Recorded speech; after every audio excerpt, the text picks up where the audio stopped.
Naam.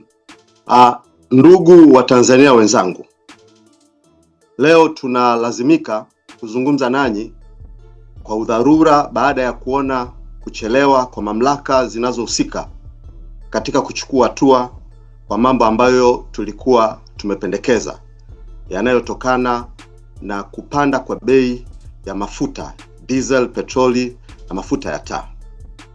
Ikumbukwe kuwa sauti ya Chadema tulipopaza kwa mara ya kwanza kuhusu kupanda kwa bei ya nishati hii haikuwa kauli ya kisiasa ya kawaida.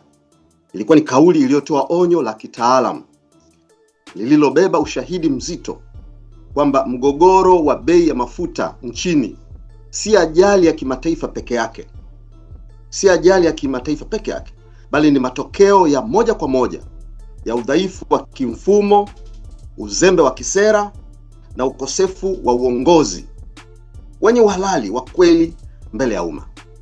Sasa badala ya wahusika wenye mamlaka kujibu kwa hoja thabiti, kwa takwimu na kwa dira mpya ya kisera katika mazingira ya udharura, kilichofuatia ni mlolongo wa kauli za kujitetea, kauli dhaifu kabisa zilizojaa mkanganyiko na zisizo na uthubutu wa kukiri tatizo lilipoanzia.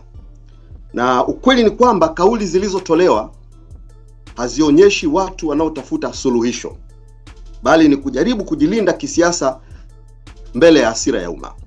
Ukiwasikiliza wenye mamlaka, yani wenye dhamana, unasikia kilio, manunguniko na kulalamika. Ukiisikia Chadema, sauti ya watu wengi, unasikia hoja zenye majibu ya changamoto. Nani ni mwenye dhamana na mtawala? Wenye dhamana wanalalamika na kulia na kujitetea. Alafu chama cha upinzani ambayo ni sauti ya watu, sisi tumekuja na hoja ya changamoto ya matatizo. Tumeshuhudia udhaifu wa kauli ambazo zimejikita katika hoja tatu kuu, lakini zote zikionyesha ukosefu wa mtazamo wa kimkakati, yani strategic foresight, na kushindwa kusoma uhalisi wa kiuchumi wa mwananchi wa kawaida. Kauli ya kwanza ambayo imetushangaza wote, wenye dhamana wanasema bei zetu ziko chini kuliko nchi jirani, pale tulipoonyesha mlinganisho wa bei ya nishati hii kikanda. Hii ni hoja dhaifu na kitaalamu na kisera. Ni hoja dhaifu. Kwanza, inapuuzia kabisa dhana ya purchasing power parity, yani nguvu ya uwezo wa kununua na uhalisi wa kipato cha Mtanzania.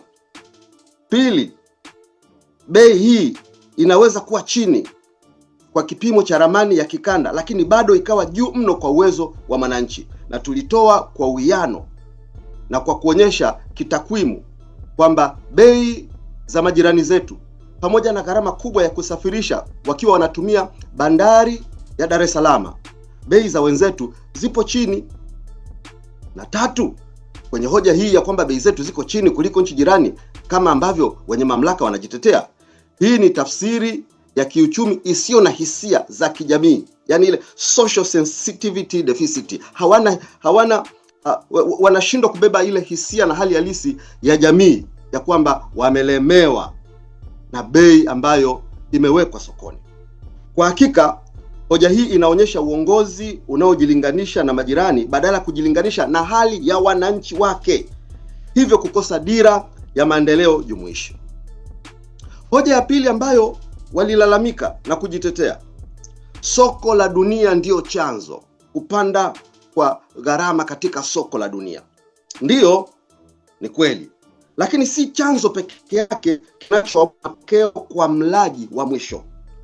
Mfumo wetu wa PBA na mnyororo wa ununuzi una vipengele vya mikataba isiyo na unyumbufu wa haraka, rigid in procurement structures, pamoja na time lag inayochelewesha faida za mabadiliko ya bei. Tatizo hapa si soko la dunia peke yake, bali ni namna mfumo wa ndani unavyoshindwa kubeba ile mtikisiko ya nje kwa ufanisi.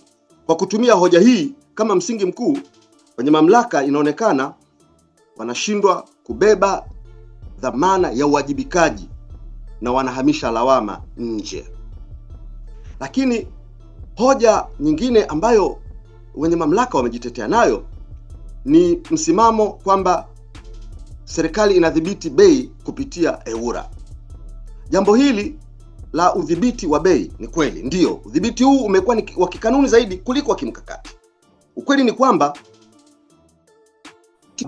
bila kudhibiti gharama za msingi ni aina ya economic illusion, ni udanganyifu wa kimfumo. Ni sawa na kupaka rangi juu ya ufa ya msingi wenyewe wa jengo mahali palipobomoka. Kwa hivyo kuzisikia hoja za kujitetea badala ya kutoa suluhisho kwenye changamoto katika mazingira ya udharura kama jinsi ambavyo tumependekeza. Turudie kusema tena, panakosekana uwajibikaji na uongozi unaowajali watu wake ili wasiingie katika maumivu aidha yanayotokana na mtikisiko na mshtuko unaotokana na bei katika soko la dunia. Serikali inayowajali watu wake ni lazima iwalinde watu wake. Sasa hapa ndio tatizo kuu la msingi linapoanzia. Hapa ndipo tatizo kuu la msingi linapoanzia. Mamlaka inapokosa uhalali wa kisiasa unaotokana na ridhaa ya wananchi, itaanza kujificha katika lugha nyepesi, lugha laini, kuogopa ukweli na wakati mwingine kushindwa kufikiri nje ya box. Chadema tumetoa pendekezo na suluhisho la moja kwa moja la mazingira ya udharura kwamba tozo iliyoongezeka kutoka bei ya awali, kwa mfano kwa Dar es Salaam mafuta yalikuwa ni shilingi petroli 2868, halafu ikapanda ghafla kwa kiwango cha shilingi 1000, ikielezwa ni tozo na gharama mbalimbali kutokana na mtikisiko wa bei. Sasa tumetoa pendekezo la udharura kwamba kwa sababu ilishatangazwa na kuelezwa